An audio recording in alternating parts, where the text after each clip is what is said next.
Hi hello viewers, welcome back to my channel. ಇವತ್ತಿನ ವಿಡಿಯೋದಲ್ಲಿ ನಾವು ಈ ಬಂಗುಡೆ ಮೀನು ಫ್ರೈನ ಯಾವ ರೀತಿ ಮಾಡೋದು ಅನ್ನೋದನ್ನು ನೋಡೋಣ. ತುಂಬಾ ರುಚಿಯಾಗಿ ಬೇಗನೆ ಸಿಂಪಲ್ಲಾಗಿ ನಾವು ಈ ಬಂಗುಡೆ ಮೀನು ಫ್ರೈ ಮಾಡ್ಬೋದು. ಈ ಸೀಸನ್ನಲ್ಲಿ ಅಂತೂ ತುಂಬಾ ಸಿಗ್ತವೆ ಈ ಸೀಸನ್ನಲ್ಲಿ. ಹಾಗೆ ನಾನು ಇಲ್ಲಿ ಬಂದುಬಿಟ್ಟು 1 kg ಬಂಗುಡೆ ಮೀನನ್ನು ತಗೊಂಡಿದ್ದೀನಿ. ಈ ರೀತಿ ನೀವು ಚೆನ್ನಾಗಿ ತೊಳೆದ್ಬಿಟ್ಟು ಈ ರೀತಿ ಚಾಕುವಿನಿಂದ ಈ ರೀತಿ ಮಧ್ಯ ಕಟ್ ಮಾಡ್ಕೊಳ್ಳಿ. ಯಾಕಂದರೆ ಮಸಾಲೆ ಚೆನ್ನಾಗಿ ರುಚಿಯಾಗಿ ಟೇಸ್ಟ್ ಕೂಡ ಬರುತ್ತೆ. ಒಳಗಡೆ ಸಪ್ಪೆ ಥರ ಆಗೋದಿಲ್ಲ ಅಂತ ಈ ರೀತಿ ನಾನು ಕಟ್ ಮಾಡ್ಕೊಂಡಿದ್ದೀನಿ. ಇದೇ ರೀತಿ ಎಲ್ಲ ಮೀನನ್ನು ಈ ರೀತಿ ನಾನು ಕಟ್ ಮಾಡ್ಕೊಂಡಿದ್ದೀನಿ. ಈ ಅನ್ನ ಬೇಳೆ ಸಾರಿಗಂತೂ ಪರ್ಫೆಕ್ಟ್ ಅನ್ಬೋದು, ತುಂಬಾ ರುಚಿಯಾಗಿ ಬರುತ್ತೆ. ಬನ್ನಿ ಯಾವ ರೀತಿ ಮಸಾಲೆನ ರೆಡಿ ಮಾಡ್ಕೋಬೋದು ಅಂತ ನೋಡೋಣ. ಫಸ್ಟ್ ನಾನು ಖಾರಕ್ಕೆ ತಕ್ಕಂತೆ ನಾನು 2 ಸ್ಪೂನ್ ಆಗುವಷ್ಟು ಖಾರದ ಪುಡಿನ ತಗೊತಾ ಇದ್ದೀನಿ. ಹಾಗೆ ಒಂದು ಸ್ವಲ್ಪ ಅರಿಶಿನ ಹಾಕ್ಕೊತಾ ಇದ್ದೀನಿ. ಹಾಗೆ ಇನ್ನೊಂದು ಬಂದುಬಿಟ್ಟು ನಾನು ಈ 1 ಸ್ಪೂನ್ ಆಗುವಷ್ಟು ಈ ಹಸಿ ಶುಂಠಿ ಹಾಗೆ ಬೆಳ್ಳುಳ್ಳಿ ಪೇಸ್ಟ್ನ ಹಾಕ್ಕೊಂಡಿದ್ದೀನಿ. ಸ್ವಲ್ಪ ತರತರಿಯಾಗಿ ಜಜ್ಕೊಂಡ್ಬಿಟ್ಟು. ಹಾಗೆ 1 ಸ್ಪೂನ್ ಆಗುವಷ್ಟು ಗರಂ ಮಸಾಲ ಪೌಡರ್ನ ಹಾಕ್ಕೊತಾ ಇದ್ದೀನಿ. ಗರಂ ಮಸಾಲ ಪೌಡರ್ ಹಾಕ್ಕೊಂಡ್ರೆ ತುಂಬಾ ರುಚಿಯಾಗಿ ಬರುತ್ತೆ ಅಂತ ಅಷ್ಟೇ, ಬೇಕಾದರೆ ನೀವು ಸ್ಕಿಪ್ ಮಾಡ್ಬೋದು. ಹಾಗೆ ನಾನು 2 ಸ್ಪೂನ್ ಆಗುವಷ್ಟು ನಾನು ಕಾರ್ನ್ಫ್ಲೋರ್ನ ಹಾಕ್ತಾಯಿದ್ದೀನಿ. 1 ದೊಡ್ಡ ಸ್ಪೂನಿಂದ 2 ಸ್ಪೂನ್ ಆಗುವಷ್ಟು ಕಾರ್ನ್ಫ್ಲೋರ್ ಹಾಕಿದ ನಾನು ಒಂದು ಅರ್ಧ ಸ್ಪೂನ್ ಆಗುವಷ್ಟು ಉಪ್ಪನ್ನು ಹಾಕ್ಕೊಂಡಿದ್ದೀನಿ. ಪುಡಿ ಉಪ್ಪನ್ನು ಸ್ವಲ್ಪ ನೋಡಿ ಹಾಕ್ಕೊಳ್ಳಿ.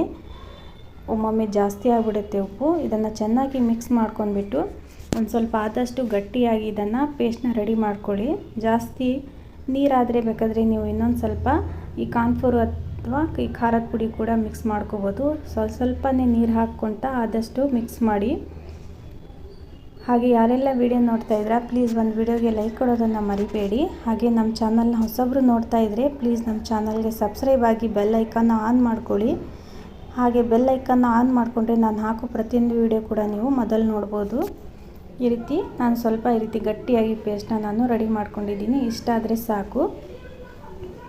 ನೋಡಿ ಈ ರೀತಿ ಪರ್ಫೆಕ್ಟಾಗಿ ಈ ರೀತಿ ಬರಬೇಕು. ಜಾಸ್ತಿ ತೆಳುವಾದರೂ ಕೂಡ ಚೆನ್ನಾಗಿ ಬರಲ್ಲ ಬಂಗುಡೆ ಮೀನು ಫ್ರೈ. ಈ ರೀತಿ ಪರ್ಫೆಕ್ಟಾಗಿ ಹದವಾಗಿ ಕಲಿಸ್ಕೊಳ್ಳಿ. ಹಾಗೆ ನಮ್ಮ ವಿಡಿಯೋ ನಿಮ್ಗೆ ಇಷ್ಟ ಆದರೆ ಫ್ಯಾಮಿಲಿ ಫ್ರೆಂಡ್ಸ್ ಜೊತೆ ಶೇರ್ ಮಾಡೋದನ್ನು ಮರಿಬೇಡಿ.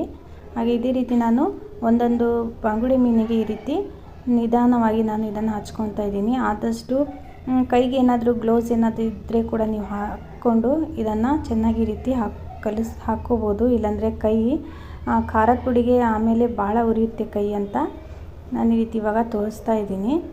ನೀವು ಕೈಗೆ ಏನಾದರೂ ಹಾಕ್ಕೊಂಡು ಈ ರೀತಿ ಚೆನ್ನಾಗಿ ಹಚ್ಕೊಳ್ಳಿ ಮಸಾಲೆನ. ಇದೇ ರೀತಿ ನಾನು ಎಲ್ಲ ಮೀನುಗಳಿಗೆ ಈ ಪೇಸ್ಟ್ನ ನಾನು ಹಚ್ಕೊಂಡಿದ್ದೀನಿ. ನಿಮ್ಮ ಹತ್ರ ಬೇಕಾದರೆ ಟೈಮ್ ಇದ್ದರೆ ನೀವು ಒಂದು 5ರಿಂದ 10 ನಿಮಿಷ ಇಡ್ಬೋದು, ಅಥವಾ ಫ್ರಿಜ್ಜಲ್ಲಿ ಕೂಡ ನೀವು ಸ್ಟೋರ್ ಮಾಡಿ ಇಡ್ಬೋದು. ಮಸಾಲೆನ ಈ ರೀತಿ ಹಚ್ಚಿ ನಾನು ಹಿಂದೆನೇ ಫ್ರೈ ಮಾಡ್ತಾಯಿದ್ದೀನಿ. ಬನ್ನಿ ಇವಾಗ ಅಡುಗೆ ಎಣ್ಣೆ ಬಿಸಿ ಆಗಿದೆ. ನಾನು ಈ ರೀತಿ ಪಕೋಡ ಥರ ಇದನ್ನು ಎಣ್ಣೆಯಲ್ಲಿ ಫ್ರೈ ಮಾಡ್ತಾಯಿದ್ದೀನಿ. ಈ ರೀತಿ ಒಮ್ಮೆ ಮಾಡಿ ತಿನ್ನದೇ ಇದ್ದವರು ಕೂಡ ತುಂಬಾ ರುಚಿಯಾಗಿದೆ ಅಂತ ತಿಂತಾರೆ, ಅಷ್ಟು ರುಚಿಯಾಗಿ ಬರುತ್ತೆ.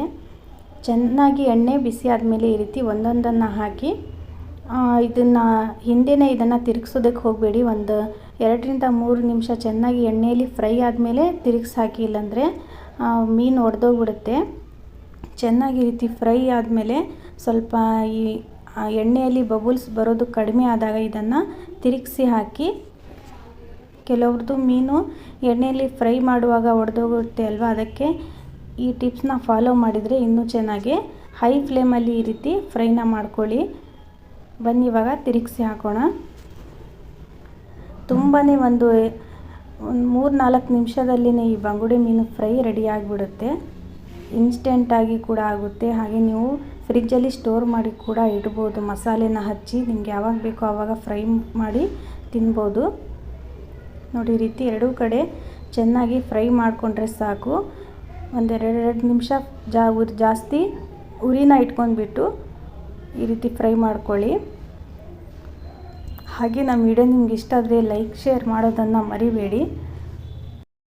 ಈ ರೀತಿ ಫ್ರೈ ಮಾಡೋದ್ರಿಂದ ತುಂಬಾ ಗರಿಯಾಗಿ ತುಂಬಾ ಚೆನ್ನಾಗಿ ಬರುತ್ತೆ. ಕೆಲವೊಬ್ಬರಿಗೆ ಈ ಮೀನು ಫ್ರೈ ಗರಿಯಾಗಿರೋದು ಇಷ್ಟ ಆಗುತ್ತೆ ಅಲ್ವಾ, ಅವ್ರಿಗೆ ಇದು ಬೆಸ್ಟ್ ಅನ್ಬೋದು.